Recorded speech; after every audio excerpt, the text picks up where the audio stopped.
Listo. Bueno, buenas Buenas noches, ¿largamos? noches. Sí, señor, vamos, Sí, Luis. Buenas noches, última clase del año y como vengo diciendo toda esta semana, el esfuerzo fue bastante, hemos hecho muchas clases. No las conté, Leti, pero son son como varios. 20. Son como Sí. 20 o más de 20. Yo creo que fue un año muy bueno.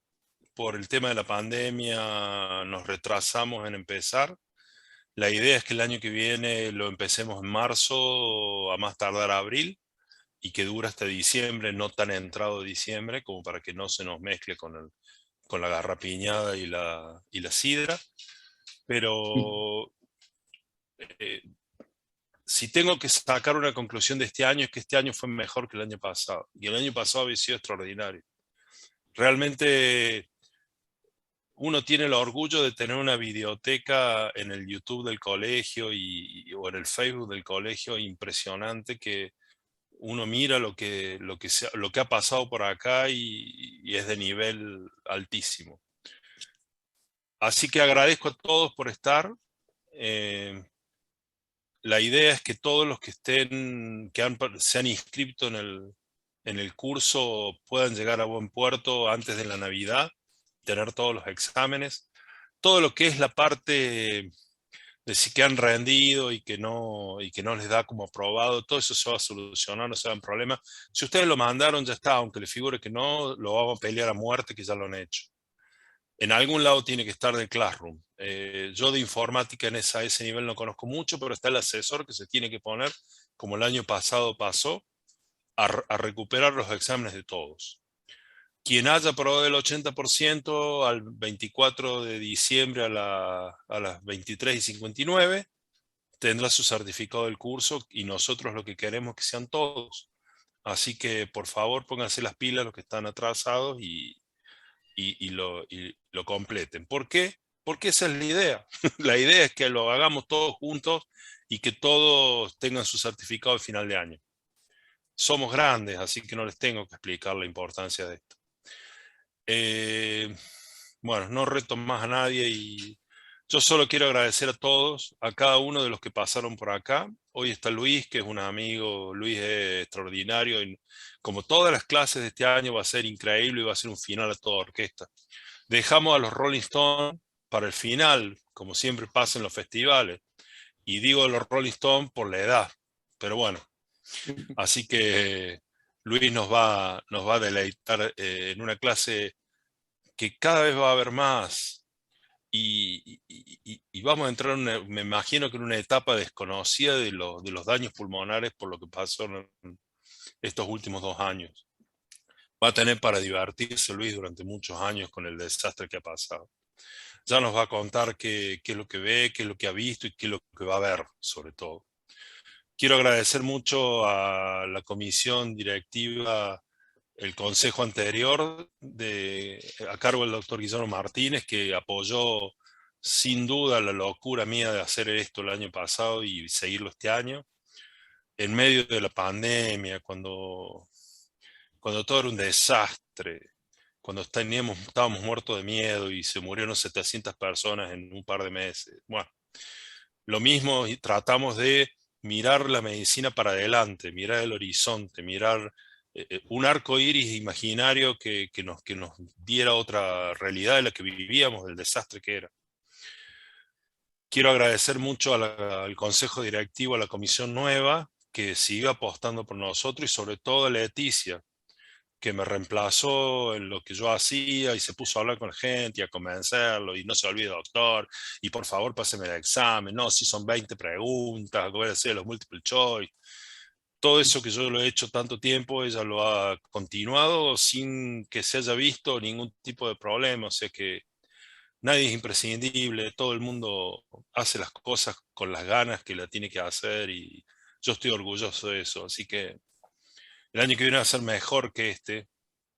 Y bueno, algunas consideraciones voy a dejar para el final. Yo eh, quiero agradecerle a Luis que esté acá de nuevo. Luis es un neumonólogo, todos lo conocen, porque todos le derivan, porque todos terminan en Luis, obviamente, porque es el referente provincial de todos los quilombos. para su desgracia, porque así está, tiene 35 años y lo ven como está, o sea, el chico que está complicado. Así que síganle derivando todo a él, porque bueno, es el único que sabe lo que está pasando, y le agarró una No. pandemia que jode su órgano. Así que debe estar chocho, contentísimo de su vida. Así que bien, nos va a hablar de EPOC y solo quiero agradecerle que con esta clase corona este año. Leti. Bueno, muchas gracias, doctor, por todo. La verdad que agradecerle a todos los panelistas que están, a los participantes, eh, por estar presentes en esta última clase del año. Por supuesto que todo lo que hacemos lo hacemos pensando en ustedes, para llegar también un poco a cada uno de ustedes al interior y poder compartir los conocimientos. Ya hemos demostrado que tenemos excelentes profesionales en la provincia. El doctor González de Lorna es uno de ellos, y que muy amablemente aceptó dar esta charla y compartir sus conocimientos con ustedes. Así que, bueno, agradecerle al doctor principalmente por estar dispuesto a participar en este módulo de neumonología, que estamos cerrando el año, en un año vertiginoso, como dijo el doctor, que muchas veces uno ya cansado, pero bueno, le pone garra para que sigamos adelante, y que esto sea un trabajo multidisciplinario, y que lo puedan disfrutar. Bueno, el doctor González Lelón es especialista en neumonología, es médico staff del Sanatorio Pasteur, y también especialista en clínica médica, y forma parte de la Sociedad Argentina de Patologías Respiratorias. Esta noche nos va a deleitar con patología EPOC, enfermedad pulmonar obstructiva crónica, que es una patología que tiene una alta tasa de mortalidad, pero que su paradoja es que puede ser prevenible en muchos casos, en un alto porcentaje, ya que se asocia mucho al tabaquismo. Así que bueno, le damos el pase al doctor para que pueda iniciar la charla. Muchas gracias, doc. Bueno, muchas gracias, Leticia, muchas gracias, Pablo. Bueno, quiero dar las gracias al Colegio Médico porque cambió terriblemente la participación en la comunidad médica en los últimos, diría, 10, 15 años. Ha tenido de ser un ente pasivo en muchas cosas, pasó a la acción en lo que es docencia. Era un anhelo que siempre tuvimos, que Catamarca se otorguen títulos de especialista, lo está otorgando.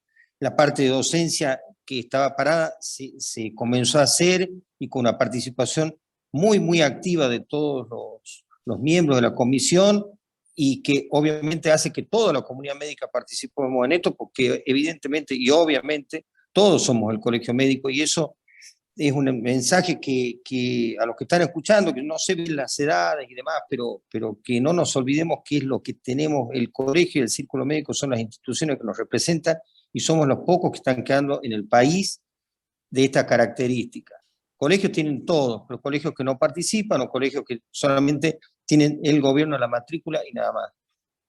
De tal forma que, bueno, para mí es un orgullo ser parte del colegio médico, y también, por supuesto, es un orgullo que me hayan llamado para dar esto que, bueno, que es tan común, una enfermedad tan prevalente, pero que hace falta refrescar algunas cositas. Yo supongo que todos en la práctica diaria atendemos EPOC con mucha frecuencia. Así que, bueno, adelante con la charla. Voy a hacer una presentación y espero no equivocarme en el manejo de la tecnología. Así que ahora se supone que voy a compartir la pantalla para que comencemos esto. Pantalla. Ustedes me dicen si esto está funcionando. Ya saliste vos de la... Ahí estás. Bien, Ahí está. perfecto. Bueno, transmisión en pantalla. Bien. Entonces, ¿están viendo la pantalla mía? Está perfecto. Bueno. Impresionante. No. ¿Viste? Ahí, sos bastante impresionable por lo que veo. Sí, sí. Bueno, EPOC y regularización, y lo que podía también calificarse como la valoración en guardia de pacientes con esta patología, ¿no? Para hablar de EPOC, primero la tenemos que definir, y para definirla, aparte de la definición que todos conocemos como enfermedad pulmonar obstructiva crónica, tenemos varias definiciones. Tenemos una definición de tipo funcional, que tiene que ver con esto, con la obstrucción crónica del flujo aéreo, ¿no? Esto es, nosotros sabemos que tenemos un aparato ventilatorio que sirve para que respiremos, o sea, que para que incorporemos oxígeno a los diferentes tejidos, y ese aparato se encuentra obstruido en forma crónica. Esa es una de las definiciones, una definición evolutiva que es progresiva y parcialmente reversible en algunos casos, diría que la mayoría. Después tenemos una definición fisiopatológica, que es importante porque acá tenemos dos figuras comparativas de lo que es un bronquio sano, que podemos ver la pared bronquial, el músculo liso que lo recubra el bronquio, una mucosa bronquial con sus células ciliadas, caliciformes y demás, y a la derecha tenemos un bronquio inflamado con aumento de la mucosidad, es decir, una proliferación mayor de las células caliciformes, hay un proceso de pavimentación del epitelio de la mucosa epitelial bronquial, y hay un borramiento de las cilias, hay una disminución en la cantidad de músculo liso, y también hay un aumento en el grosor de la pared muscular, de la pared del bronquio, a expensas de un edema bronquial, y esto le llamamos inflamación. Por eso también tenemos que entenderla que es una patología inflamatoria. Después tenemos una definición etiológica. ¿Qué produce esto? Fundamentalmente el humo del cigarrillo, pero también toda combustión de biomasa, es decir, el humo de leña y demás. Y esto no es, digamos, si bien es cierto lo conocemos, hoy hablamos de esto con bastante familiaridad. Yo recuerdo mis primeros congresos de clínica médica, tuve una presentación de gente de Santiago, en un congreso digamos, nacional, donde se hablaba de los ranchos y demás, y la gente, sobre todo de Buenos Aires, no lo tenía tan claro que el humo de leña y la forma en que nosotros, que se vive en el campo, es una causa de EPOC. Entonces no es raro que un paciente que nunca haya fumado, o que haya vivido permanentemente bajo esas condiciones de humo y demás, tenga EPOC, ¿no es cierto? La polución ambiental es otra de las causas, los eventos de la vida fetal, los primeros años de vida fetal como el retraso del crecimiento, intrauterino, la prematuridad y demás, son causas que pueden devenir en un EPOC. El asma en la infancia, el asma se asocia a EPOC, después veremos que el asma también es una de las causas de EPOC finalmente cuando hay una gran remodelación de la vía aérea. Y también hay bases genéticas, obviamente, que pueden determinar esto, es decir, es una enfermedad idiosincrática, no todo paciente que fuma termina en EPOC. Y por último hay algunas cuestiones que tienen que ver con la parte de molecular y el déficit de una enzima fundamentalmente, que es la alfa-1 antitripsina, que es una proteasa, que es un modulador de las proteasas. Cuando esta enzima falla, evidentemente las proteasas aumentan su actividad, o no está limitada su actividad, y se produce el enfisema. Habitualmente un enfisema gigante, de bolsa gigante, un enfisema bulloso, de características que podrían tener su cierta particularidad, distinto a lo que vemos habitualmente. Pero hay que tenerlo en cuenta porque si no la pensamos, obviamente como toda la medicina, no la vamos a diagnosticar nunca. Después una definición sintomática. ¿Qué produce el EPOC? Disnea, tos, expectoración con exacerbaciones y efectos extrapulmonares, ¿no? Estos efectos extrapulmonares los vemos en un paciente EPOC o bronquítico crónico, es decir, EPOC por bronquitis crónica, básicamente, y el enfisемatoso, un paciente adelgazado con un adelgazamiento de la periferia, con brazos angostos, piernas angostas, adelgazamiento por una disminución, por una hiporexia producto de la hipoxia, ¿no? De la falta de aire, de la disnea.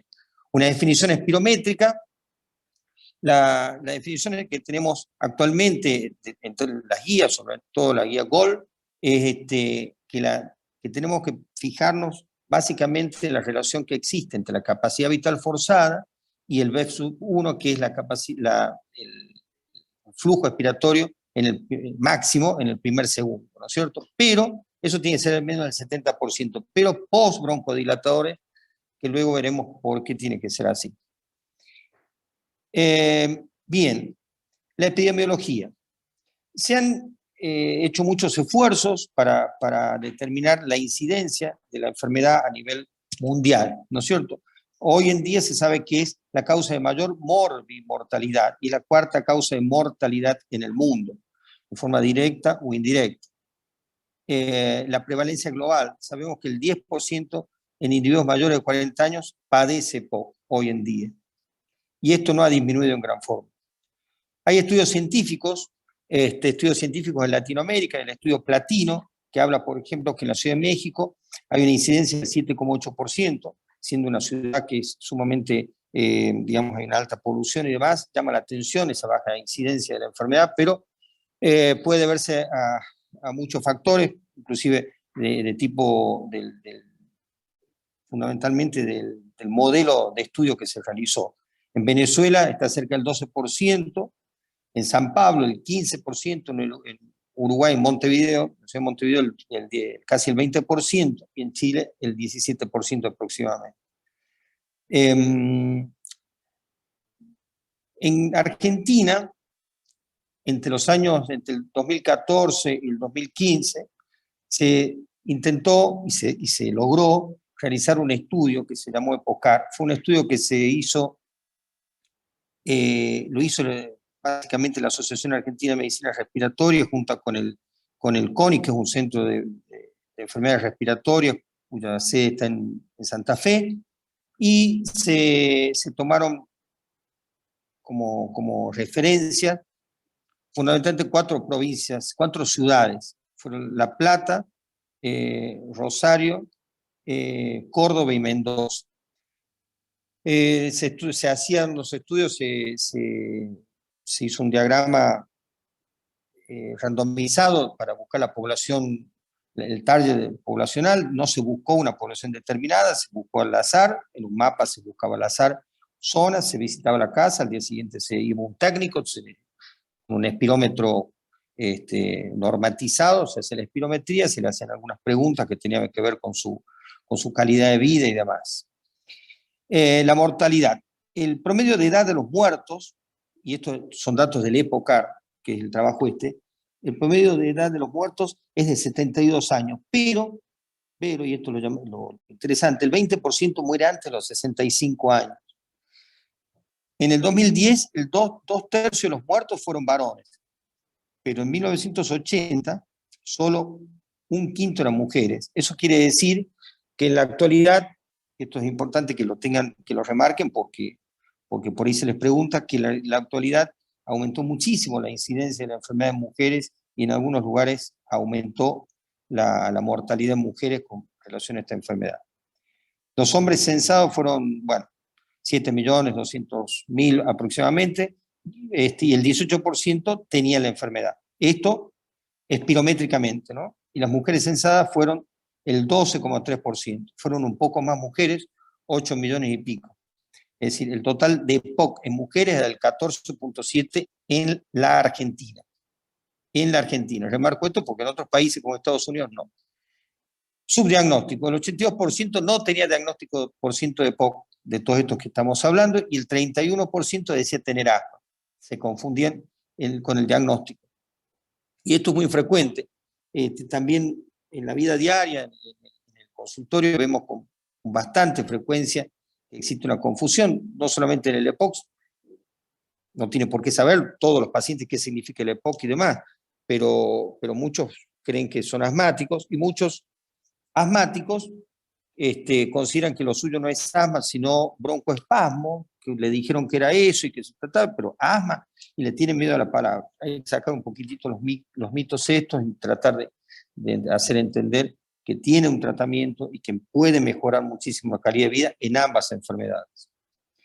El GOL es una guía que tenemos, así como los cardiólogos tienen la suya, en fin, nosotros también tenemos una guía en EPOC, que es el GOL, y en asma, el GINA, que marca un poco, digamos, las formas de actuar frente a esto, y sobre todo, que es lo que en medicina siempre intentamos hacer, que es la medición, medir un montón de cosas, ¿no es cierto?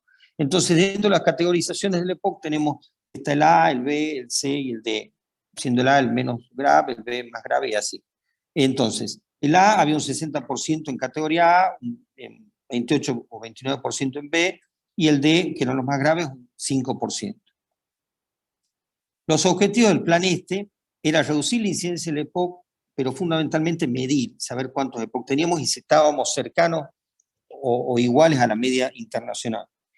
Aumentar el diagnóstico temprano de los pacientes con EPOC, reducir la mortalidad y mejorar la calidad de vida, que los pacientes recibirán la mejor atención, en fin, esto se había involucrado el Estado en esto también, y potenciar la formación de profesionales y favorecer el abordaje integral e integrado y a coordinar entre sistemas sanitarios y a potenciar la calidad de investigación en EPOC.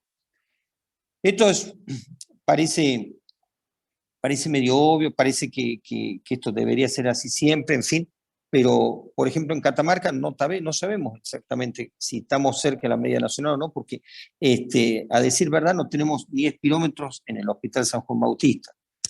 De hecho, hoy en día en el Hospital San Juan Bautista no hay neumonólogo, porque el doctor Terán, que es el neumonólogo oficial, por su edad y demás, está es exceptuado de trabajar en el hospital. De tal forma que no hay en este momento en Catamarca un registro claro, excepto en la parte privada, que nosotros tenemos una idea sesgada de lo que puede pasar, porque somos médicos a los cuales nos derivan pacientes EPOC. No tenemos, repito, esto. Y mi sensación es que podemos tener números que quizás nos asombren en ciertas regiones de la provincia, sobre todo en el oeste, debido no al humo del cigarrillo, que es una de las causas principales, obviamente, como lo dijimos, sino a causas ambientales. Podemos encontrarnos con obstrucciones del flujo aéreo de tipo restrictivos, no tan obstructivos como la silicosis y demás. Así que si hiciéramos un estudio espirométrico, si hiciéramos un censo, podríamos encontrarnos con grandes sorpresas, creo, y valdría la pena el esfuerzo, ¿no? De ponernos las pilas, inclusive como colegio médico, en propulsar este tipo de investigación en una enfermedad tan prevalente como la EPOC, ¿no? Bien. Etiología. Como ya dijimos, la etiología básica y fundamental es la inhalación de biomasas, esto es cigarrillo o cualquier otra combustión de biomasa. Sabemos que los expuestos al humo de leña por más de 10 años tienen mayor riesgo de desarrollo en EPOC, y que el tabaquismo varía según las ciudades, entre San Pablo, por ejemplo, y Santiago de Chile, entre los factores genéticos también de importancia, en la respuesta a la NOXA. Dijimos que no todo paciente que fuma va a tener el mismo desarrollo de la enfermedad o va a desarrollar una enfermedad de tipo EPOC. O sea que hay una relación de idiosincrasia, una relación de huésped, agente o NOXA, que no la podemos soslayar. Insisto, no todo paciente que fuma va a desarrollar EPOC. De hecho, los números dicen que los pacientes que fuman, no más del 20% desarrolla EPOC. Obviamente que desarrolla otras enfermedades, pero esto es así. Y la exposición, esto es importante también entenderlo, que la exposición a segunda mano es lo mismo que la de primera. Es decir, un conviviente, una mujer conviviente, pasiva, que no fuma ni ha tenido contacto con el cigarrillo en toda su vida, tiene tantas posibilidades de padecer y desarrollar EPOC como el marido que se fuma un paquete por día. Igual, lo mismo, si conviven por lo menos 4 horas por día.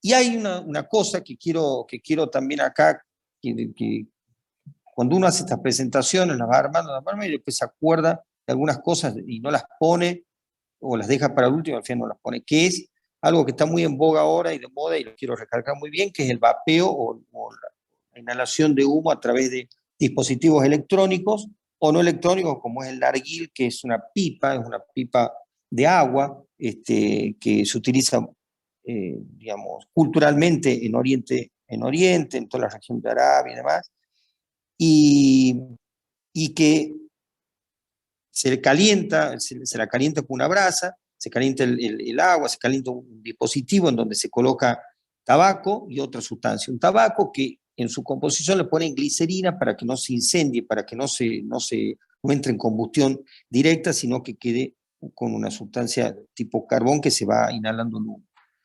Esto es nocivo por todos lados, es nocivo no solamente por el tabaco en sí mismo, que ya sabemos que tiene sus consecuencias, sino como toda biomasa que se inhala, pero también por la glicerina que se inhala. La glicerina en el pulmón queda, es muy difícil, es como una silicona, es difícil que se absorba y que se evacúe. De hecho, hay trabajos científicos por acúmulos de glicerina que parecían, vaselina, por ejemplo, que parecían nódulos inmensos o tumores y que terminaron siendo esto en trabajadores entradas en trabajos especiales o pacientes que ingerían vaselina para mejorar el tránsito intestinal con trastorno de la deglución y que aspiraban algo de esto y producían un daño directo. Y también le ponen en estos dispositivos saborizantes que se utilizan para las tortas y demás, que también son nocivos, no están diseñados para ser inhalados. Esto con respecto al narguil, y también se utilizan esas mismas sustancias en los vapeadores electrónicos, que aparte de todo eso tienen el riesgo del incendio o las alteraciones o los daños físicos que producen.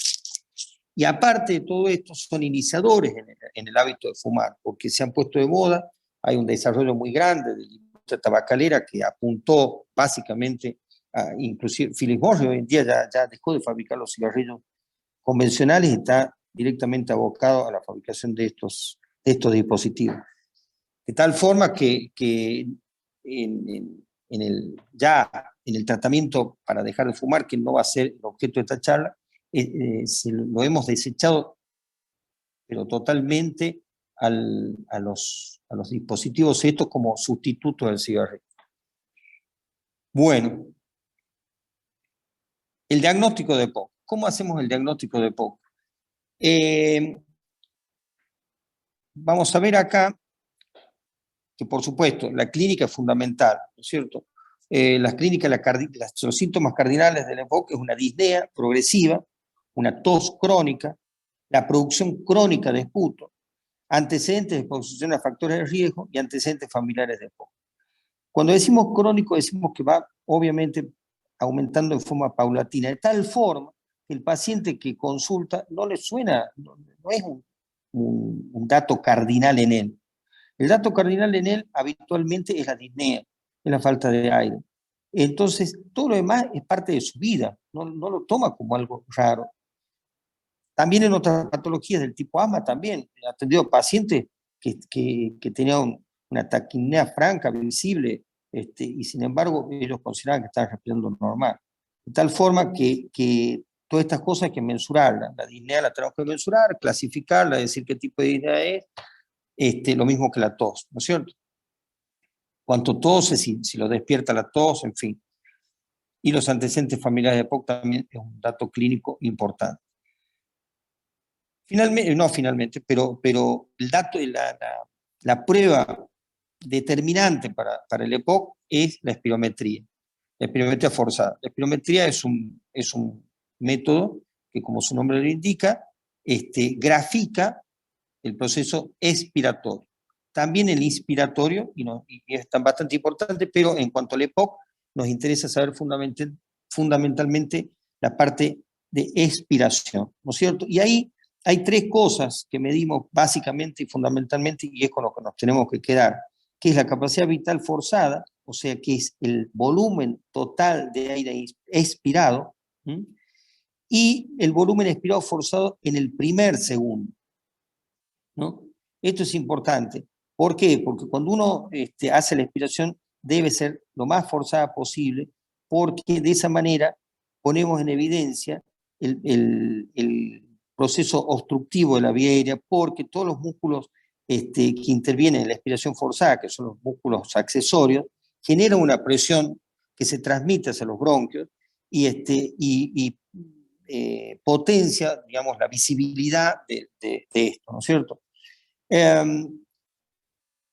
La capacidad vital forzada, o sea, el volumen total expirado, en general, en el paciente EPOC, podría llegar a estar aumentado. Podría estar por arriba de los parámetros establecidos como predichos o de normalidad en un paciente de las características físicas del paciente que tenemos enfrente.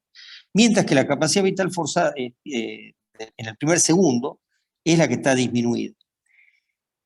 Y la relación entre las dos, ¿no es cierto?, el BEF-1 sobre la capacidad vital forzada, es la relación que está muy disminuida y es lo que tenemos que tomar en cuenta. Pero tenemos que hacerlo con broncodilatadores, porque tenemos que hacer casualmente el diagnóstico diferencial con el asma. En el asma, la reversibilidad se da en un porcentaje altísimo, el 80-90%, a no ser que tenga una remodelación de la vía aérea, y en ese caso ya estamos hablando de EPOC. Pero en un paciente con asma es reversible, mientras que un EPOC es poco reversible. O sea, yo le pongo un broncodilatador y el BEF-1 cambia positivamente poco, no mucho, menos de un 12%. Si cambiara más, también podríamos estar hablando de otra enfermedad, de otra entidad que ha adquirido niveles de propia, digamos, que es la enfermedad de superposición, que es el EPOC más el asma. Es una entidad que se le ha dado entidad no hace mucho y que es un asma producido por el mismo EPOC. Esta es una espirometría donde podemos observar un patrón restrictivo. En la espirometría, en el diagnóstico espirométrico, hay dos patrones fundamentales, que es el obstructivo, que es el del cual estamos hablando ahora, y el restrictivo. El de la derecha, el patrón que dice mixto, si uno lo ve así, tuviera que definirlo sin los números, diríamos que es un patrón obstructivo. ¿No es cierto? Se disminuye mucho el BEF-1, en este caso es una curva flujo-volumen. Entonces ahí no está representado el BEF-1, pero no importa. En este caso es un patrón obstructivo, ¿cierto? El patrón restrictivo es de otras patologías, como por ejemplo la fibrosis pulmonar, la insuficiencia cardíaca, con edema de pulmón o con aumento en los intersticios pulmonares producto del mal funcionamiento cardíaco, en la neumoconiosis, en las enfermedades neuromusculares, ¿no? La nuestra, que en este momento nos entretiene, es obstructiva. Los diagnósticos diferenciales, ¿con quién lo hacemos? Con el asma, la insuficiencia cardíaca congestiva, que también causa sibilancias y demás, pero cuando hacemos la espirometría, evidentemente vamos a tener un patrón básicamente restrictivo. Las bronquiectasias son parte de las enfermedades que producen EPOC, pero a diferencia del EPOC del que estamos hablando ahora, las bronquiectasias pueden tener un origen congénito, pueden ser parte de una fibrosis quística, pueden ser parte de un proceso infeccioso cronificado que deviene en bronquiectasia. La tuberculosis, las bronquiolitis obliterantes y las panbronquiolitis difusas son parte de las enfermedades que tenemos que diagnosticar y hacer diagnósticos diferenciales y usamos otros métodos como la tomografía computada de alta resolución y demás. Esta es una clasificación que la propone también las guías GOL, que tiene que ver con la objetivización de la disnea, ¿no es cierto? Clasificamos de 1 a 4, siendo 0, de 0 a 4, siendo 0 la ausencia total de disnea al realizar un ejercicio intenso. Estamos hablando de una persona entrenada. La 1 es una disnea al andar deprisa y en llano, o al andar subiendo una pendiente poco pronunciada. La 2 es una disnea que la produce una incapacidad de mantener el paso de otras personas, ¿no es cierto?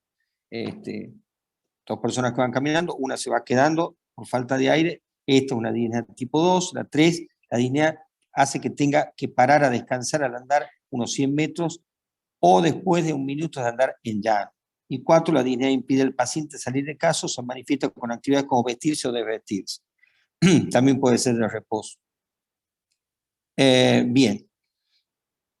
Y la clasificación de la gravedad a la limitación del flujo aéreo también tiene el GOL 1, 2, 3 y 4 y tiene que ver con el porcentaje del BEF-1 en relación al predicho. Un BEPS 1 que esté por arriba del predicho es normal. Que esté por arriba del 80% del predicho es normal.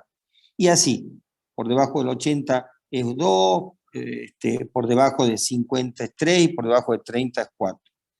Esto es bastante técnico, no creo que sea de interés para los médicos generalistas, pero cuando viene el informe, sepan que cuando uno dice normal, moderada, severo, muy severa, se refiere a eso. Este es otro tipo de clasificación de la calidad de vida del paciente, y esto se está usando muchísimo porque, por ejemplo, en algunas obras sociales nos están solicitando para la provisión de ciertas cosas, como por ejemplo el oxígeno domiciliario o el cuidado domiciliario, el paciente. PAMI me lo está pidiendo mucho ya este tipo de escalas de calidad de vida, ¿no? Es un puntaje que va de 0 a 40 y tiene que ver con la tos, con la flema, la mucosidad que tiene el paciente, con ninguna opresión, si tienen opresión en el pecho o no, cuando sube una pendiente, en fin. Esto lo pueden bajar de cualquier lado y por si alguno trabaja con este tipo de obras sociales, se las piden, bueno, las bajan y lo califica al paciente porque eso es algo que el paciente lo tiene que llenar, ¿no? Esto es una evaluación combinada de EPOC, que también la piden muchas veces, y tiene que ver con una combinación de esta escala que le dije recién, la espirometría y los grados de disnea, ¿no es cierto? Entonces se clasifican A, B, D y C, siendo A la mejor y siendo C la peor, ¿no es cierto? Y combina estas diferentes escalas. Bien, al principio el título de la charla implicaba la atención de pacientes con agudización, es decir, EPOC agudizado, y por qué se agudiza un paciente, o sea, reagudiza, mejor dicho, un paciente con EPOC. Bueno, pueden ser causas de tipo infecciosas o no infecciosas. Las no infecciosas son bastante, el 70% de hecho, ¿no? Y el 30% son infecciosas. Y esto es bueno mencionarlo porque siempre que ingresa un paciente estamos tentados al antibiótico y no siempre se lo necesita. Y en un paciente EPOC menos todavía porque estamos quemando baterías terapéuticas que nos pueden ser muy útiles después y después nos quedamos sin nada. Ya hubo, digamos, una promoción de esto por parte de la doctora Olivato la semana pasada y la anterior también, y yo creo que promovida por el Colegio Médico. De las no infecciosas, bueno, la contaminación ambiental, un paciente que siendo EPOC se expone a algo, por ejemplo, al humo del cigarrillo en un ambiente viciado, o abandonó la medicación, o causas cardiovasculares, o neumotórax, o TEP. Es decir, un paciente EPOC no siempre es lo que nos tiene que dar, no siempre, y de hecho, la mayor parte de las veces se reagudiza por otras cosas que no tienen que ver con las infecciones, y que es bueno que las tengamos muy presentes, porque un paciente que llega a la guardia y que no descartamos, o no hacemos el intento, el esfuerzo por descartar una insuficiencia cardíaca o un neumotórax, que es bastante frecuente en el paciente EPOC por la ruptura de sus bullas enfisematosas, o un TEP, son pacientes que muchas veces son pacientes que están inmovilizados o semipostrados, entonces puede desarrollar TEP, en fin, todas esas cosas pueden ser causas y podemos fallar muchísimo en el diagnóstico y por supuesto en el tratamiento y quedarnos sin paciente. Bien, la distribución de las infecciones, de las infecciosas, ¿no es cierto? El 60% de las reagudizaciones infecciosas son bacterianas, el 25% virales y el 15% mixtas. De las bacterianas, comparten 35% y 35% las hemófilos influenzae, que son la mayor cantidad, y otras como Staphylococcus aureus Streptococcus pneumoniae, Escherichia coli, Pseudomonas aeruginosa, el otro 35%, ¿sí? Los otros son Mycobacterias catarrales o Streptococcus pneumoniae, 15 y 15. Estos son criterios, bueno, es para que conozcan el nombre, nada más, criterios de la Antonacien, que significa que son 3, aumento de la disnea, aumento del volumen del esputo y purulencia del esputo. Esto es fundamental, ¿para qué? Para la vida diaria, cuando tenemos un paciente que hacemos un seguimiento de paciente con EPOC, la forma de explicarle al paciente cuáles son los criterios de consulta o de nuevo una consulta fuera de las programadas al especialista o al médico que lo atienda, al médico de cabecera, es si se aumenta la disnea, se aumenta el volumen del esputo o se aumenta la purulencia del esputo. No importa el nombre, pero es fundamental que el paciente sepa por qué puede consultar, ¿no es cierto? Porque si no, no tiene criterio, él mismo. En este slide nos vamos a mostrar un poquitito la valoración de la gravedad del EPOC. ¿Cuándo un EPOC es grave? ¿No es cierto? Un EPOC, cuando el FB1, o sea, la capacidad expiratoria forzada, el primer segundo, está entre el 80 y el 65%, es ligera, es moderada, no pasa nada.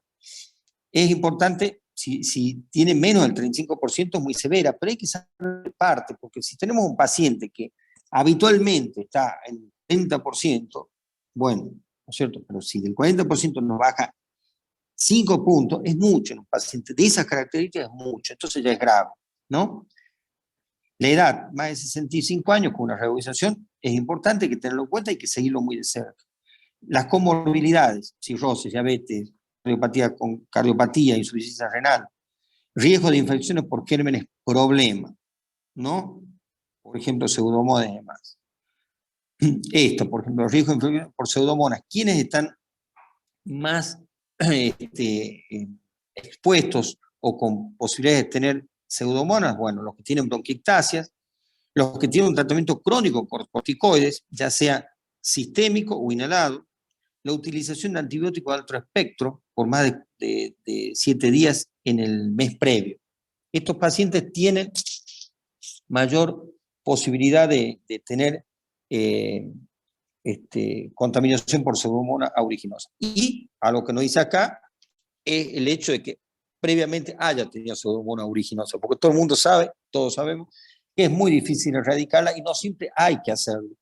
Es tolerable un paciente que con Pseudomonas que esté asintomático. No lo medicamos habitualmente. Riesgo de infecciones por bacilos gram negativos entéricos. Por ejemplo, los pacientes que viven en asilos, pacientes de tercera edad que viven en asilos, una afectación cardiovascular de base, y la utilización frecuente de antibióticos. También hace falta poner acá los pacientes neurológicos con Parkinson o con enfermedades que traigan problemas en la deglución. Entonces son pacientes que son pasibles de broncoaspiraciones o microaspiraciones permanentes. Los Alzheimer, por ejemplo, son pacientes que en los estadios avanzados no degluten, o degluten muy mal. El parkinsoniano en el estadio avanzado también lo es. Lamentablemente es muy difícil hoy en día hacer un estudio de la deglución, ya nadie lo hace. Riesgo de infecciones por Streptococcus pneumoniae, que era el 15%, pero sin embargo, ¿quiénes son? Los mayores de 65 años, tratamiento con beta-lactámicos en los últimos 3 meses, los enolistas, los inmunodeprimidos, que son muchísimos. Hoy en día hay muchos, o por lo menos inmunocomprometidos, diabéticos, tratamientos, cada vez hay más pacientes tratados crónicamente con inmunodepresores, que son los que tienen las colagenopatías, los artritis reumatoideas, el lupus, en fin, los dializados. Bueno, hay aquellos que están internados en guarderías y en centros de tercera edad. Riesgo de infecciones por Streptococcus neumonía. No, eso ya lo dijimos, no sé por qué eso volvió a pasar.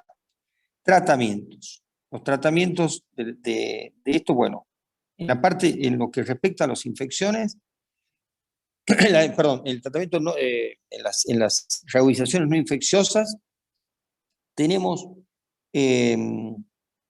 una batería que cada vez mayor. La verdad que que en los últimos años, digo 15 años, 20, me animaría a decir en los últimos 10 años con mayor, hay mayor herramientas terapéuticas para los pacientes con EPOC. Estas herramientas van de los agonistas beta. Tenemos los agonistas beta, son sustancias que actúan sobre receptores beta que en el caso del pulmón producen una dilatación del músculo liso, del músculo Deisensen, que es el músculo que recubre los bronquios. Los bronquios que tienen capa muscular y no cartílago, obviamente. Y que producen a nivel cardíaco, como lo saben los cardiólogos, un aumento en la frecuencia cardíaca, o sea, aumenta el gasto cardíaco. Entonces no está tan bueno. Tenemos que hablar mucho con los cardiólogos y los cardiólogos con nosotros, porque los cardiólogos usan mucho los beta 2 para bajar los bloqueantes beta, para bajar la frecuencia cardíaca, y no tienen siempre en cuenta, no todos tienen en cuenta, que esto nos puede desencadenar algún grado, sobre todo en los pacientes que tienen EPOC, más asma que la enfermedad de superposición de la cual hablamos. Entonces tenemos un problema.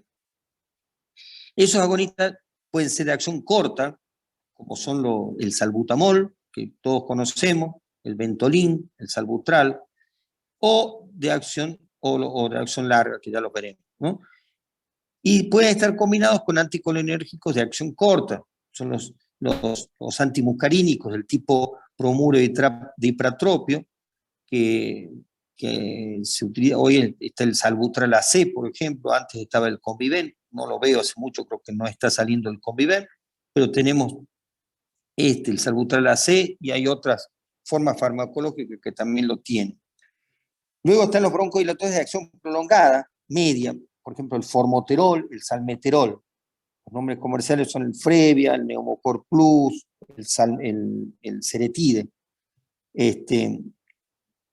Esos se van a iniciar, los primeros se utilizan, digamos, en la parte de rescate, además.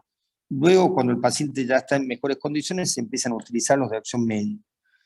Los corticoides sistémicos se pueden mejorar la función pulmonar, tratamos de no utilizarlo si no podemos, pero es realmente una opción fantástica, lo utilizamos, evidentemente, pero hay que enseñarle bien al paciente y tratar de hacerlo en dosis decrecientes, escalonadas, para no generar los efectos adversos propios de los corticoides. Y la recomendación es no superar los 7 días de tratamiento con corticoides sistémicos.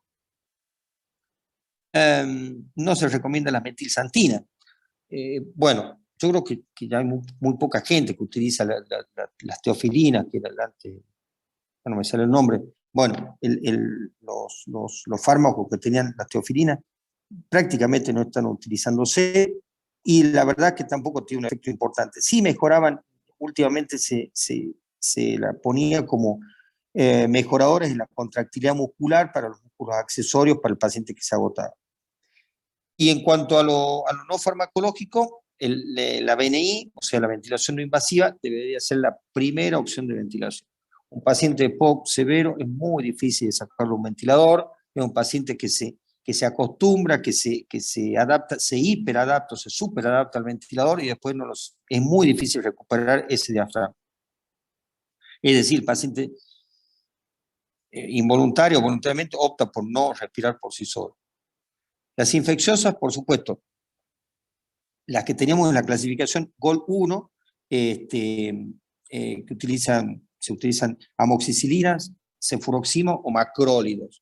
Y la combinación de esos tres también se puede utilizar. En la GOL2 y 3, como hay una alta prevalencia de hemófilos de influenza, se da amoxiclobulánico, la asociación ideal, la levofloxacina y la telitromicina. Yo la levofloxacina está en las guías, está recomendada, pero la verdad que no la estoy utilizando, nunca utilizo levofloxacina como primera elección en estas cosas, porque realmente en mi experiencia no ha sido importante. Bien, con respecto a las precauciones del tratamiento, sabemos que el amoxiclabulánico es la principal causa de hepatotoxicidad en adultos. Esto hay que tenerlo muy presente, porque muchas veces se dan tratamientos a un paciente que viene tratándose con amoxiclavulánico de una marca, por ejemplo, Amoclap, no te lo comentan, no lo saben, no se acuerdan y le volvés a dar un tratamiento con amoxiclavulánico, y así pueden pasar 3 médicos que le están dando en forma continuada amoxiclavulánico durante un mes, y es hepatotóxico. No es tan sencillo tratar a un paciente de estas características después con la hepatotoxicidad. Las fluoroquinolonas son de primera elección en muchos casos. La ciprofloxacina es una muy buena droga en un paciente de EPOC severo y actúa sobre todo cuando está contaminado, cuando pensamos que tiene un gran negativo, tipo Escherichia coli y demás. Es una muy buena opción. Y la moxifloxacina, que no está últimamente tan disponible, es muy hepatotóxica, pero es muy buena. Es muy buena. Bien, los criterios de derivación. Paciente cuando tenemos un paciente en la guardia y tenemos que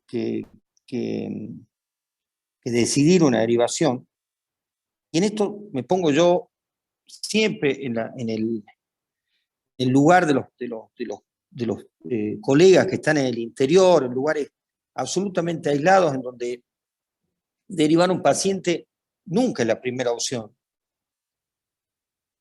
Es muy complicado decidir, y sobre todo cuando uno es nuevo, cuando uno no tiene toda la experiencia como para manejar esas situaciones, y decir, ¿a quién derivo?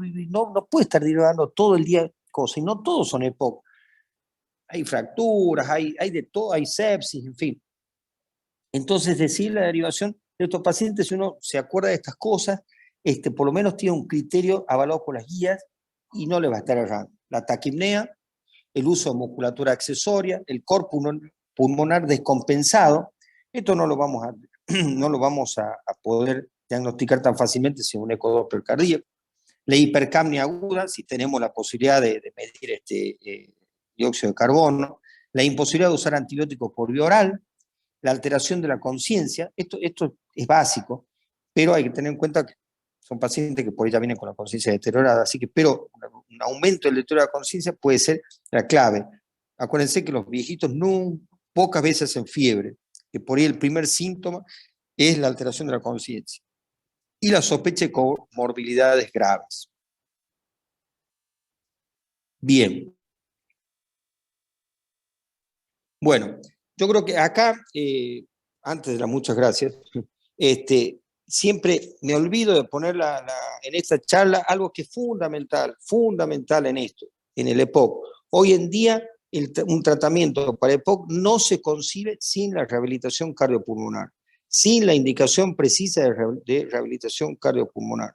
Es clave, es cardinal. No se puede pensar en esto, en tratamiento para EPOC, por todo, aunque tengamos toda la medicación habida por haber, que me faltó inclusive decir que ahora disponible una triple combinación, es decir, un agonista beta de larga duración, puede ser el bilanterol, con un antimuscarínico también de larga, ¿cómo se llama? De larga duración, como es el glicopirronio o el tiotropio, en fin, y un corticoide como la fluticasona o la budesonida. Eso andan fantástico, pero si no hacemos rehabilitación, si el paciente no entra en un plan de rehabilitación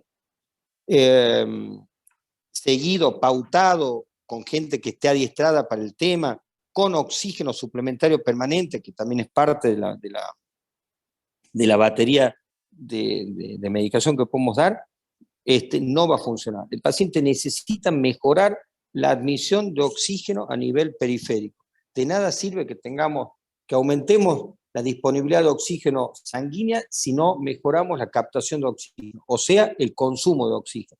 Y eso se logra aumentando la fibra roja. Y la fibra roja, la única forma que se logra que aumente es haciendo ejercicio. El paciente puede estar perfectamente oxigenado, pero estar con una disnea terrible o un cansancio, una fatiga bárbara, porque no aumentó la fibra roja. Bueno, con esto creo que ya los cansé demasiado. Así que, ahora sí, muchas gracias. Perfecto, Luis. Deja de compartir pantalla, así nos vemos las caritas. Sí, pero ya estoy despeinado. Y bueno, pero no va a distar mucho de tu vida diaria. ¿Qué diablo? ¿Cómo será ahora para no compartir pantalla? Se me fue la cosa. Tenés que ir de nuevo a share screen y dejar de compartir pantalla. Ah, bueno, sí. Ahí está, no compartir, perfectamente. Ahora ya Ahora está. estás. Ah, ¿ves que yo también estoy despeinado? Mira, no hay que tener vergüenza en la vida. Bueno, Ok, Ya dice. estamos con viernes. extraordinario, Ah, Luis. Verdaderamente fantástico.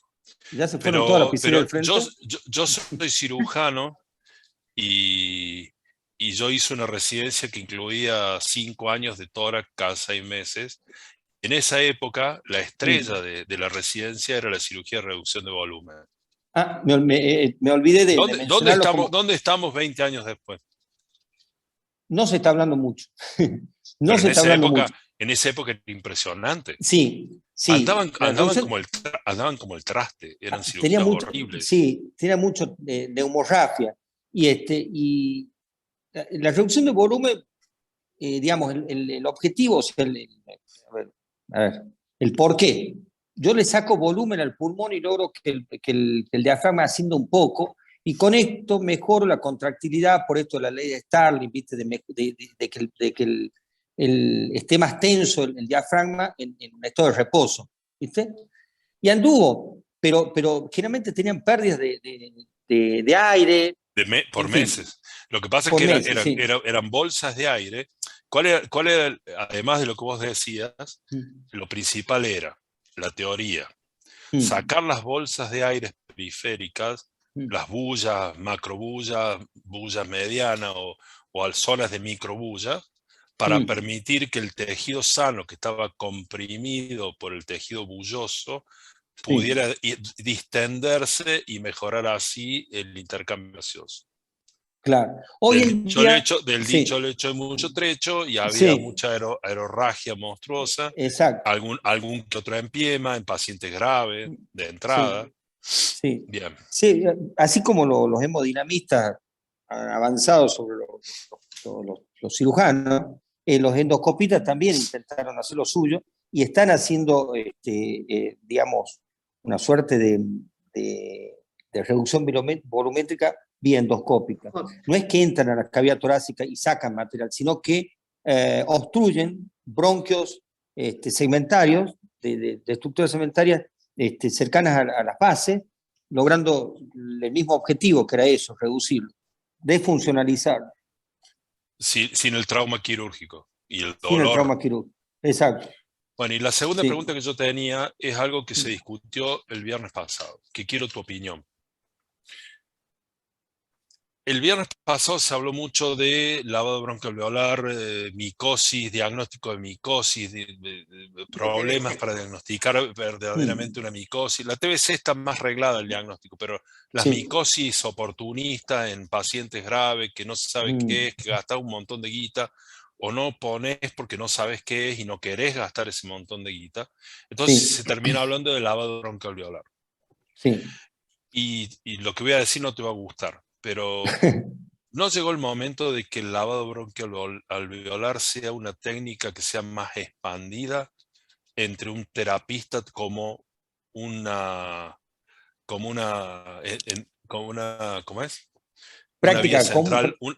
no sé si común, pero tener la manera de que sea más expandida para que mucha gente bien entrenada pueda hacer el uso del fibroscopio para hacer eso y que tome una muestra y no depende de que siempre vaya el neumólogo y ande por todos lados haciendo lavado broncoalveolar. Yo sé que es parte de la práctica hasta económica del neumólogo, pero debe joder demasiado andar por todos lados con las demoras y todo esto, sobre todo en los ámbitos hospitalarios. Sí. Mira, yo participé de un trabajo que que hicimos en el británico comparando mini-VAL con VAL. Pacientes internados en terapia intensiva, se les hacía a todos, al mismo paciente mini-VAL y VAL, y se comparaban las muestras, a ver qué rédito, qué sensibilidad tenía uno, qué especificidad y demás. En lo que respecta a bacteriología y micología y demás, no había diferencias. O sea, en ese trabajo, quizás con muy poca población, el único que hace las endoscopías era yo, y en fin, para todo el hospital, o sea que la cantidad de casos, yo no me acuerdo, pero habrán sido 200 pacientes, 250 pacientes. El rescate bacteriológico y micológico eran en proporciones muy similares, no había una diferencia significativa. De tal forma, y esto contesta tu pregunta, de que no se necesita hacer para esto, para la micología, para la bacteriología, no necesitaríamos hacer VAL, necesitaríamos entrenar en el mini VAL. Y eso lo estuvimos haciendo antes de la pandemia, logramos hacerlo, pero chocamos siempre con lo mismo, ¿viste? Es decir, prefieren pagar un módulo a veces, no es que prefieren, sino que cuando el bioquímico tiene que hacer un minival, tiene que disponer de más material del que dispone habitualmente con el mismo presupuesto, ¿entendés? Entonces necesita tener una sonda, adaptarle un cosito para obturar la aspiración, un tubo, un receptáculo para las secreciones, y todo es costo, ¿viste? Entonces, bueno, que vaya el endoscopista, que lo haga él, ¿por qué voy a gastar yo en ese material? Entonces, ¿quién lo debería gastar? Por ahí capaz que el sanatorio tampoco lo va a gastar. No sé, Pero los costo-beneficio. sanatorios gastan en vías centrales, o sea, No la son gasta el procedimientos que sanatorio, debería pero no la ser, gasta el sanatorio. bueno, Se la está bien, trasladan al La paciente. transfiere al paciente. saquemos el ámbito privado, vamos al ámbito público, Ah, donde bueno, no hay, sí. teóricamente el dinero no debería ser importante y sí la formación médica. Hmm. También es un poquito volante andar, viste, traficando pasillos hospitalarios esperando que el neumonólogo Sí, haga esto, no, cuando lo sí, podría por hacer algún supuesto. médico. Y no te No, hablo de bioquímico, lo debería ser un hmm. médico que está ahí, No, que claro. aspira al paciente, que lava al paciente De los hecho, en la grandes práctica, sí, troncos, sí, pero sí. De bueno, hecho, lo y que hace, sepa sí. hacer las cosas en el De en hecho, los lo hacen microbronquios, los kinesiólogos. Al o los momento de hacer kinesiólogos. la movilización de secreciones, hacen los kinesiólogos, son digamos, los que habitualmente lo hacen más a esto, de los minival. Sí, Y es un muy tienen buen más método. cancha de aspirar la vía aérea que un Sí, médico. y ya te digo, en nuestra experiencia o en la mía, no te he escuchado que está mal decir eso porque parece ser que te vas de lo científico y para obviar citar autores importantes, decir, en mi experiencia. Bueno, pero lo que yo sé, el minival anda en lo bacteriológico, en lo micológico, anda igual que el VAL. Lo que pasa es que el VAL tiene, como la fibrobroncoscopía, tiene como dato adicional que vos podés desobstruir Elegir un el pulmón. lugar, elegir el lugar, Sí, sí, elegir hacer lugar y, terapéutica. claro, exacto, es lo único, Está pero si el bien, paciente no tiene una pero teletasia, no tiene nada, en el diagnóstico bacteriológico diario, sí, debería dejar el hecho de decir que venga el neumonólogo y que haga sí, una endoscopía en un paciente que necesita alguna cosa más invasiva o alguna terapéutica especial o sacar sí, biopsia. exacto. Hasta donde yo sé, Pero en Catamarca hay un solo endoscopio, hay un solo público, fibrobroncoscopio. público. En la público hay uno, pero no hay neumonólogo. Claro, bueno, Y pero te das en los cuenta privados, entonces y en los privados hay otro, hay uno. Y en los cómo privados hay haces uno. cómo haces para llegar a un diagnóstico y un Y bueno, tratamiento cuando el tratamiento significa tanta guita en algunos casos? y sí, por supuesto, y días de internación y vida, porque por ahí no le Bueno, pegaste y te evitaste. Es decir, mira, aparte no siempre es un paciente que viene, no todos los pacientes vienen con un título y dicen yo estoy infectado, ¿viste? El otro día bueno, atendimos a un paciente en conjunto con el hospital, buenísimo, un caso muy bueno, un tipo de 24 años que llegó con algo que parecía una siembra miliar. La siembra miliar nos referimos a tuberculosis habitualmente, ¿viste? Que un puntillado bilateral espantoso de un hombre de 24 años del interior. Y bueno, me lo mandan para hacer un VAL. ¿Para qué? Para descartar básicamente cosas. Pero dentro de tuberculosis, pero dentro de los diagnósticos diferenciales estaba la sarcoidosis, linfoma, en fin, metástasis. Entonces, claro, en ese caso ya el VAL no serviría, no, el mini VAL, ya tenés No, que no, hacer una no. endoscopía porque Ahí hay que hacer necesita un una biopsia. neumonólogo. Ahí un Claro, y hacer una neumonólogo tiene que biopsia. estar. Pero no son la mayoría de los casos. La mayoría son los que vos decís. El tipo que entra a terapia tiene una infección una asociada al respirador y tenés que, necesitas una muestra en el pan cultivo, del cual siempre lo mencionamos, necesitamos una muestra también de secreciones. Y el minival anda, para eso anda. Y te diría que poquitito mejor, inclusive, porque lo instrumentas menos al paciente, porque cuando yo entro con el endoscopio, entro con un 2,2, que es el ancho del diámetro del fibro, que necesito al paciente, digamos, le causa un trauma. Entro con ¿Qué un te aparato parece? que le causa un trauma. Y mientras que lo otro es bastante más, digamos, le estoy sacando las secreciones porque lo tengo que hacer, y de Pero paso, perdón, es algo que se hace continuamente, que lo claro, hace y de o la paso le saco kinesiología o la claro, enfermería. claro, y de paso cultivo. Exacto. ¿Entendés? Bueno, volvamos a la época. Sí. ¿Qué crees? ¿Que la época está en crecimiento o está en decrecimiento? Eh, claro, el Con las punto es, perdón, con las campañas de antitabaco, con sacar tanto, con tanta reconocimiento de sustancias que son eh, agresivas para el pulmón y que se han sí, sacado de la construcción. ¿Es una patología que vos ves que va a crecer o que va a decrecer? podemos decir que está en una meseta, porque ha migrado la población fumadora a a otros segmentos socioeconómicos, ha migrado a la mujer. Hoy en día fuma tanto la mujer como el hombre, quizás más la mujer. En Estados Unidos se mueren más mujeres que hombres ahora de poco. Este, um, entonces, ha bajado la edad de inicio del tabaco y esto es producto a ver, la gente que hace publicidad pareciera que es bastante buena, ¿viste? Entonces, Sí, la sacaron de la revista, la sacaron de la tele, la sacaron de todos lados, pero te ponen el vapeador y te ponen un vapeador y le hacen un packaging muy parecido a lo que es un iPhone y consumen eso, y la gente consume paquetes, ¿viste? Paquete, el paquete. De hecho, hay un programa de YouTube que hablan de desenvolver un paquete, de cómo encuentro el producto que viene dentro del paquete. Y los chicos se han iniciado o se inician ahora en el vapeo. Porque los padres al principio, creo, y creo que ya no, que creían que no, que era inocuo, que estaban aspirando agua, que era vapor de agua, ¿me entendés?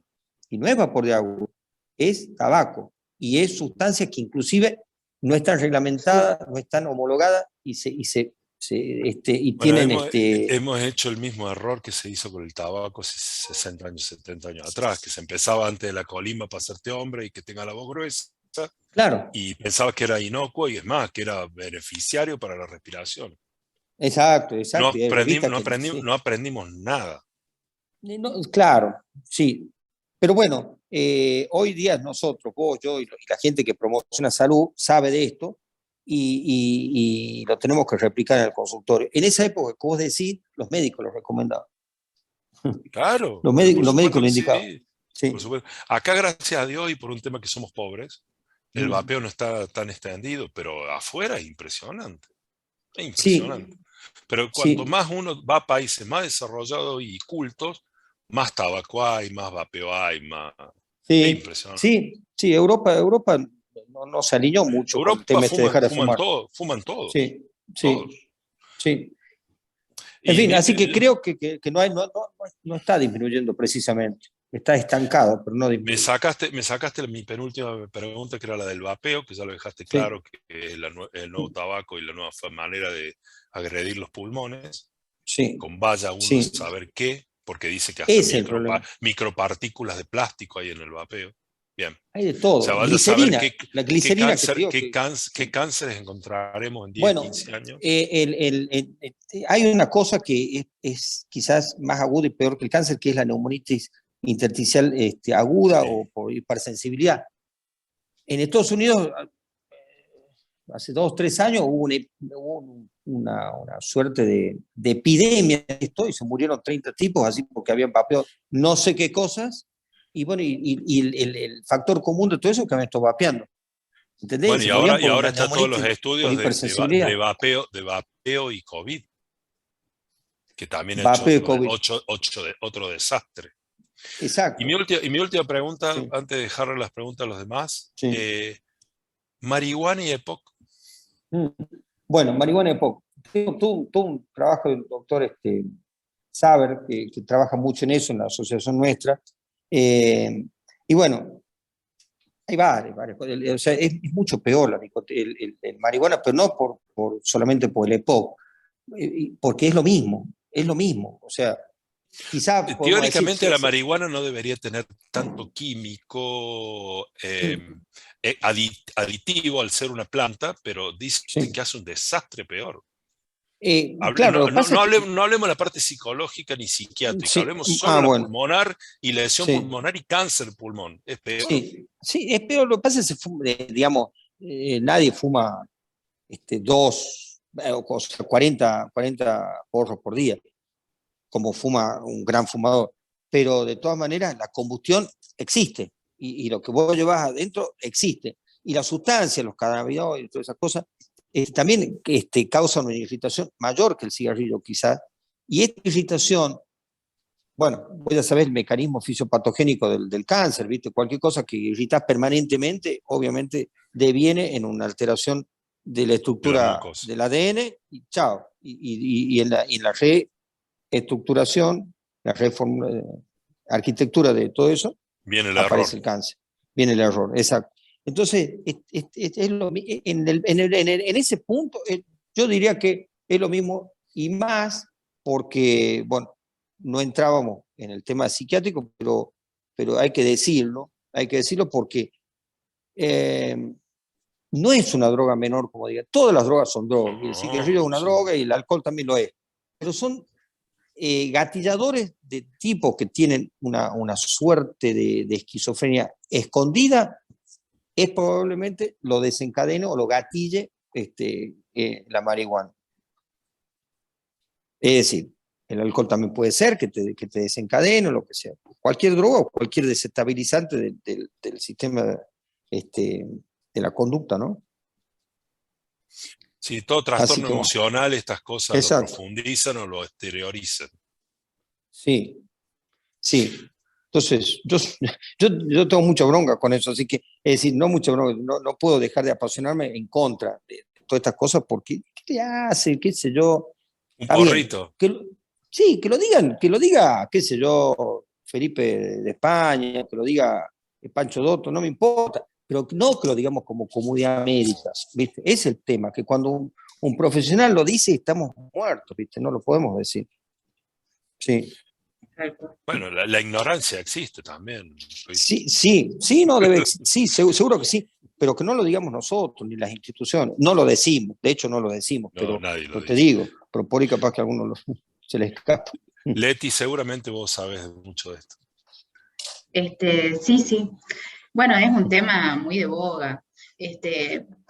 Existen varios estudios, en realidad, en pacientes oncológicos, obviamente no como tratamiento oncológico en sí, no va a curar el cáncer, sino como un tratamiento paliativo.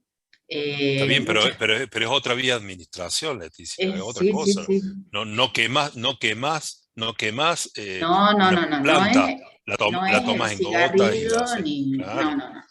Es Es preparado que un se tema de hace cómo con... se administra el Claro, tema. Claro. exactamente, exactamente.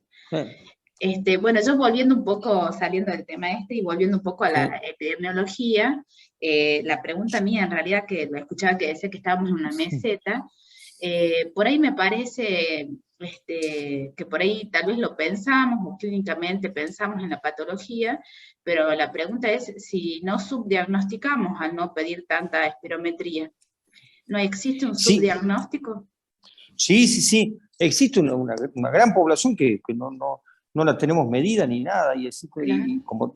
como lo dijimos al principio, en el EPOCAR, que fue un muy buen trabajo, había un porcentaje, no puedo recordar ahora, de subdiagnóstico, de gente que no sabía que tenía EPOC. Entonces, con este trabajo, y otros que pensaban que tenía asma. Claro. Entonces, también Yo- una de las yo preguntas quiero sería, decir una bueno, pero el tratamiento, cosa. sí, Yo sí. quiero decir una cosa que es totalmente políticamente incorrecta. Creo Ujú. que tal vez partimos todos los médicos de una falla de educación médica.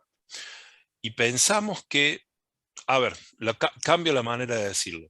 Nos han dado más clases de electrocardiograma en nuestra vida Mm, que de espirometría. Y la sí, espirometría no nos llegaron a hacer entender de que era algo mm. mucho más fácil de hacer que un electro, mucho Sí, de más interpretarlo. espontáneo en la Sí, interpretación de un electro. sí, Entonces, carajo, deberíamos pedir más espirometría que electrocardiogramas, o por lo menos igual, sí, o debería estar dentro de la minuta de cosas que pidamos.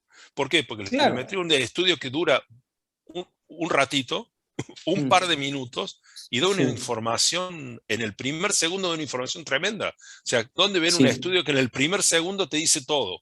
Después sí, estudias todo sí. el resto, pero la verdad de la milanesa está en el primer segundo. Y nos sacamos ciertas dudas, ¿no? Porque un Tal tipo, una cual. persona, paciente, o sea, paciente que fuma tiene que hacerse una espirometría. Paciente que le falta el aire tiene que hacerse una espirometría.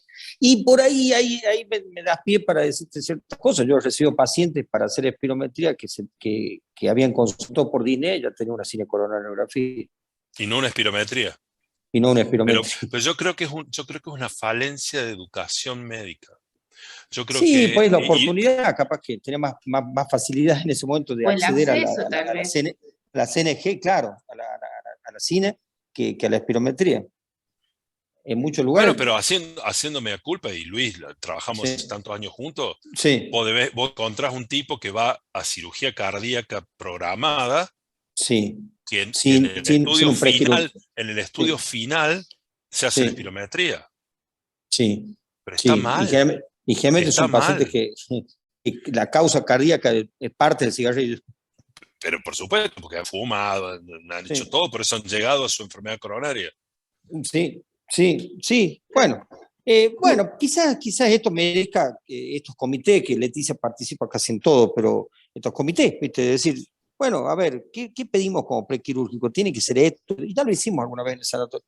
Y estaba establecido que un prequirúrgico de un paciente cualquiera debería incluir la espirometría en la medida en que el tipo tenga alguna o se sospecha alguna A ver, patología si un neumonológica. tipo de 40, si un tipo de 40 años, porque fuma y se va a operar de vesícula, merece, y nadie Sí, discute acá que es una radiografía de tórax, es más, sí, la pedimos todos, ¿cómo no va a sí. tener una espirometría que es mucho más simple y no les ponemos rayos? Sí, sí, esto es así. Yo no, todavía no está avalada como, digamos, para todos los pacientes, todo, absolutamente todo tiene una espirometría. Pero lo cierto es que ustedes bien nos dijeron, eh, eh, el subdiagnóstico no solamente se da en el EPOC, sino en el asma. Por ejemplo, hay muchas personas mayores también. No, yo supe tener, después me curé, después anduve, me dieron unas cositas, yo fui unas vacunas, pero ahora ya no tengo. Y te acostumbras al A la síntoma, hipoxia, a la ¿viste? hipoxia. A la hipoxia y a la sibilancia y a todo eso. Te acostumbras y es parte de tu vida, ¿viste? Entonces tenés que recordarle a ese paciente que, primero que enseñarle que lo suyo se llama asma, lo cual causa mucho miedo, ¿viste? No sé por qué. Bueno, a nadie nos gusta estar enfermo de nada, pero te dicen asma, es como te dicen una cosa, oh, esto es incurable, la gente se muere de esas cosas. Y hoy ya no. La verdad que se muere muy poca gente de un ataque de asma. Se sigue muriendo, pero ya no tanto. Porque hay muchas herramientas. Entonces, ese Que paciente, no se mueren del ataque del asma, sino se mueren de lo que provocó el ataque de asma, que puede ser una infección bacteriana. claro, exacto. Sí, exacto. Sí. Así que bueno, en fin, Bueno, un pero poco es bueno, como esto está para, buenísimo en el colegio médico, estas cosas, estas charlas, porque bueno, no sé, a los que están escuchando, insisto, los pacientes, los médicos que no están con la posibilidad práctica de tener un espirómetro ahí, en el interior me refiero, un tomógrafo ahí, especialista en cardiología ahí, que tiene que todo resolverlo en terreno. Es complicado andar demorando las cosas porque primero se va a hacer una tomografía o una espirometría, mejor dicho. Entonces tenemos que ser un poco más federalistas aún en nuestro interior y poder dar accesibilidad a estas cosas. Si tiene un electrocardiógrafo, también debería tener un espirómetro. Está bien, pero para eso necesitas toda una... A ver, para que haya un electrocardiógrafo en cualquier guardia de cualquier hospital, aunque sea en la última posta, existe lo que se llama la educación médica para interpretar lo que estás viendo. Sí. También debería existir esa educación médica de interpretar un soplo que es... Sí. ¿Qué te da eso? Bueno, ¿Qué imagen te da y qué significa? También están los peak flow, ¿no? médica. Están los peak flow, que son un sí, método mucho más barato. Sí, más barato. Digamos, el peak flow lo que hace es lo mismo, pero es adecuado al paciente. O sea, no hay una medida patrón para Pablo Marín, para Luis González. Entonces, yo soplo 20 veces y saco un promedio de lo mío en normalidad. Entonces, el día que estoy enfermo, estoy un 20% por debajo. Entonces, una guardia puede decir, a ver, yo le hago un peak flow, le doy el tratamiento, le hago la nebulización, lo que sea, y le hago de nuevo el peak flow. Mejoró un 20%, claro, mejoró un 20%, mejoró lo que sea, es efectivo el tratamiento. Porque, ojo, y eso tampoco lo dije en la charla, no todos los aerosoles, es decir, no a todos los pacientes les viene bien el aerosol. Hay pacientes EPOC y asmáticos que tienen broncoreactividad con el aerosol mismo. Entonces hay que usar polvos inhalados, ¿entendés? O sea que la espirometría es fundamental para eso. O sea, no deberíamos medicar a un paciente sin una espirometría sin y con broncodilatores porque podemos provocarle un daño mayor. Podríamos provocarle broncoespasmo. Tal vez deberíamos programar para el año que viene clases que en vez de sean de sujetos a desarrollar, sean clases prácticas de cosas a aprender. Por ejemplo, sí, en el interior se puede aprender dispositivos básicos que no están en la práctica diaria, pero que se consiguen por 2 mangos, y por ahí al médico que está en la trinchera le serviría para su arsenal. Por supuesto. Como el pico de flujo, que es algo tan fácil de hacer. Sí. El uso de aerocámara, ¿cómo usamos aerocámara? Claro. ¿Entendés? O sea, clases puntuales de tips de cómo usar cosas que están en cualquier valija de médico y que se pueden poner en cualquier lado de la provincia y dar mucho más información de la que tenemos. Una buena anamnesis y algo de eso. Sí, estoy de acuerdo. Porque si no, después pedimos un tomógrafo, ¿entendés? Y yo entiendo el tomógrafo, pero miremos un poquito para la valija del médico, la vieja valija del médico, ¿con qué más podemos agregar, además del estetoscopio y el bajalengua? Exacto. Sí, exacto. Necesitamos medir. Hoy todos andamos con un saturómetro. ¿Cuándo? Mira vos. Perdón, pero hace 5 años atrás el saturómetro no tenía nadie. No. Y hoy es natural. Entonces vayamos agregándole cosas a la valija del médico. Sí, exacto. Y que no sea un tomógrafo o un ecógrafo. Sean cosas que se puedan comprar. Sí, estoy absolutamente no es mala, Leticia. Igual hay que recalcar también siempre la labor la verdad que yo le tengo gran admiración a los médicos que están en el interior, que con los pocos recursos ellos, no nos olvidemos que la clínica es soberana, que uno puede avanzar mucho con solo pensar el diagnóstico o tratar de hacer diagnósticos diferenciales. No hay que basarse siempre en la necesidad de un aparato, de una técnica, compensar el diagnóstico, hacer un diagnóstico diferencial. Sí, por supuesto, tener las herramientas básicas, que es fundamental, y hay cosas que se pueden aprender, como estamos diciendo en este curso, pero siempre el médico que está en la trinchera, el generalista, el médico de familia, el clínico, que son los que ven los pacientes en la guardia, en el consultorio, son los que ellos... Sí. Hay una manito ahí, ¿qué significa? Que está levantando la mano. Para hablar. ¿Quién es el que quiere hablar? Ella misma, se levanta la mano en sí misma. Es así. Bueno, Yo soy no, así. pero ves, yo pienso exactamente lo mismo, pero yo creo que la educación médica continua significa tal vez simplificar eh, tal vez algunos gestos médicos que por muy poca plata te dan mucha información. Tal Entonces, vos decís, cual.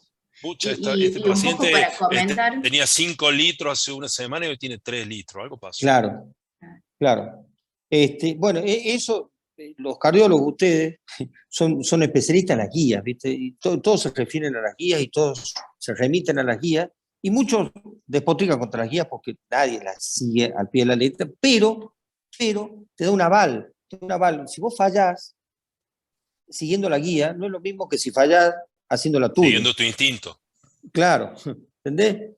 No importa, pueden fallar, pero entonces, estas guías, la GOL y las de ustedes y todas esas cosas, hablan continuamente de esto que vos estás diciendo, de poder medir ciertas cosas, de poder mandarte un paciente y decir que una dignidad tipo 4, tiene un golet. Entonces, está todo más organizadito y estamos hablando lo mismo. Vos sabés muy bien por ahí que la formación hace todo en nuestra profesión. Sin esta formación postgrado es imposible. Y esto te ordena en el tratamiento, en la anamnesis, en todo. Entonces, vos estás viendo por ahí que la no formación lleva, por ejemplo, que te aparezca un tipo todavía con gentamicina para tratar de neumonía, o con, no sé, cualquier cosa, ¿viste? En cardiología o no sé lo que sea, o para tratar hipertensión con algo que ya no existe, en fin. Vuelvo a recalcar la importancia de ustedes, del Colegio Médico, que ha tenido otra dinámica, pasó de ser un estanque a ser algo que salió hacia la comunidad médica y hacia la comunidad en general, porque también tiene... Entonces, y el acceso nuevo, o más o menos nuevo, de poder a alguien que está, no sé, en Tinogasta, en Fiambará, en Antofagasta, escuchar esto como si estuviera acá, está buenísimo. Entonces, te abre la cabeza. Abusemos de la tecnología mientras la podamos Y sí, pagar. sí. Bueno, ¿alguna otra pregunta? acá del panel me preguntan si los leucotrienos están indicados. No, por unos 15 o 20 minutos ya. Y pegamos la vuelta. Alguien Bueno, tiene el micrófono abierto. ahí lo soluciones, vamos. Ay. ¿Cómo es, Leti? Sí, los leucotrienos, los antileucotrienos están Bien. indicados. No forman parte de las herramientas del EPOC puro, pero si hablamos de un síndrome de superposición, lo usamos. A los antileucotrinos o los antihistamínicos en general. O sea, dentro de las baterías de terapéuticas, tenemos que luchar contra qué? Contra la inflamación. Y parte de la inflamación está producida por los efectos de los leucotrienos, la histamina y todos los mediadores de la inflamación. Entonces, obturar o cerrar o bloquear los receptores de leucotrieno o de histamina es parte del tratamiento, pero está dirigido a aquellos que tienen un síndrome de superposición, el tipo que tiene mucha variabilidad de la vía aérea pre y post broncodilatadores. Si yo le hago una espirometría y mejoro más de un 12% en el post broncodilatador, el post aerosol, ese tipo tiene una hiperreactividad. Y si a la vez tiene aumentos de los eosinófilos en el esputo y aumentos de los eosinófilos sistémicos y una IG elevada, chao, seguro que lo uso los antileucotrienos y los otros, ¿no? Y estamos tratando de usar leucotrienos porque no tienen efecto, no pasa la barrera, ¿cómo se llama? La barrera, ¿Hematoencefálica? hematoencefálica, no te produce somnolencia, y también los antihistamínicos de nueva generación, como la fexofenadina y demás, que no te producen sueño, que es importantísimo, ¿viste? No podemos, el paciente tiene que estar cómodo, tenemos que lograr la adhesión del paciente en todos los aspectos. Entonces, por eso, los broncodilatores de acción prolongada tienen mucha más adherencia que aquellos que lo tenemos que usar cada 6 horas. Un leucotrieno que lo usamos un antileucotrieno que lo usamos una vez por día es mucho mejor que uno que lo usamos cada 12 o cada o cada 6 horas y que te duermen encima. Tan bueno, se utilizan. Y ¿Alguna pregunta? la última pregunta que quería hacer, en los pacientes con diagnóstico de EPOC severo, ¿entrarían en la lista de pacientes para trasplante pulmonar? Sí, sí, entran. Lo que pasa, Clásico. sí, lo que pasa es que primero no tiene que fumar. Eso es uno de los casos. Segundo, tiene que estar muy cerca de un centro de trasplante. Tercero, que el trasplante de pulmón, y no sé, Pablo estará más. El trasplante de bloque cardiopulmonar no es de los mejores. Es decir, el paciente que va a trasplante... Trasplante de pulmón en Argentina sí. es de los peores que funcionan. Sí. Por un tema de que se preparan muy mal los pacientes cuando llegan a muerte cerebral ya están infectados. Sí. Tenemos un gran déficit en el pulmón. Sí. El paciente el trasplantado. cardiopulmonar, olvídate. Sí. Y estos tipos vienen con cor pulmonares crónicos que no se van con un pulmón suavecito. Un chico de 20 años que se pegó un palo en una moto, el corazón se lo destruye al pulmón. Sí. Así que tenés que pensar en un corazón pulmón, y yo he participado desgraciadamente en mi vida de muchas noches haciendo corazón pulmón, y los postoperatorios son horribles. Sí, te cuesta indicarlo, porque sabes que acuérdense aún de Sandro, trasplantándose no van. Claro, que aún trasplantándose no van a dar, entonces no a está ver, bueno.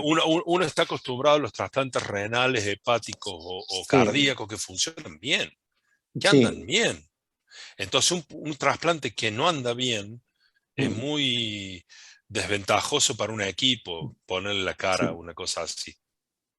Hay que entender que el pulmón es un órgano mixto, es decir, externo e interno al mismo tiempo, que necesita mucho de las conexiones neurológicas, ¿no es cierto? Porque la tos y todo lo demás y el manejo de secreciones depende del sistema simpático y parasimpático. Claro, está denervado, es un Entonces, órgano denervado. Y es nada, es una bolsa para transferir aire y no funciona. Diferente del corazón, que también está denervado, pero existen los marcapasos. Claro, pero no existe el marcapaso del pulmón. No. Sí. Así que bueno. Perfecto. Acá siguen las felicitaciones por la charla, muy clara.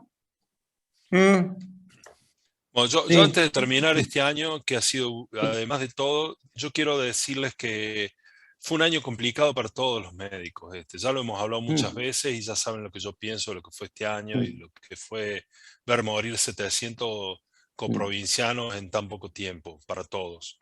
Solo les pido que miremos el futuro con esperanza, que salgamos de esto. Tenemos el privilegio y la desgracia de ser la generación médica que vivió una pandemia. Cada 100 años pasa esto. Esto no nos va a dejar y esto nos va a acompañar para siempre. Tratemos de sacar la experiencia de lo que nos pasó de manera esperanzadora para el futuro. Y yo sé que es difícil cuando se ha muerto mucha gente alrededor, cuando han tenido que atender pacientes de manera catastrófica. Pero bueno, solo pido que el 2022 sea mejor, que el 2022 no nos pegue de nuevo. Lo mismo dijimos el año pasado y el 2021 fue peor. Así que yo le tengo mucho respeto al 2022. Felices fiestas para todos por mi parte. Gracias por estar, gracias por apoyar al Colegio de Médicos en esta locura. Y el 2022 vamos a ser peores todavía, vamos a hacer más cosas todavía. Aguántense porque... Leti, termina vos. Bueno, agradecerle, principalmente al doctor que cerró con la frutita del postre. Hermosa la clase, muy práctica. Me encantaron las scores, las clasificaciones, muy práctica para poder aplicarlo uno en el consultorio. No es tan complejo, uno lo puede entender fácilmente y saber interpretarlo. Y yo creo que nos llevamos un poco de saber cuándo uno tiene que derivar al paciente y cómo interpretar una patología pulmonar crónica. Agradecerle a los panelistas que están presentes, ya cerrando el año, por acompañarnos en estos módulos de formación que uno lo hace con cariño y pensando en ustedes principalmente, tratando de que tengan un buen año, un buen comienzo de año. Si Dios quiere, en marzo del año que viene, 2022, vamos a empezar con un módulo de reumatología, que ya está un poco hablado las charlas, pero bueno, para iniciar marzo vamos a alargar con módulo de reumatología, y bueno, desearles un feliz año y felices fiestas para todos, que sea un año que nos depare con buenas energías, renovados, con más fuerza, para estar en la primera línea siempre, y con la mejor predisposición que nos caracteriza. Bueno, muchas gracias a todos. Gracias, Luis. Buenas noches. Sos un capo. No, son todos capos, mucho esfuerzo de ustedes. Bueno, un Nos abrazo. vemos. Muchísimas gracias, Doc. Chao. Muchas gracias. Buen Feliz fin de año para semana. todos. Gracias, hasta luego. Chao. Uf.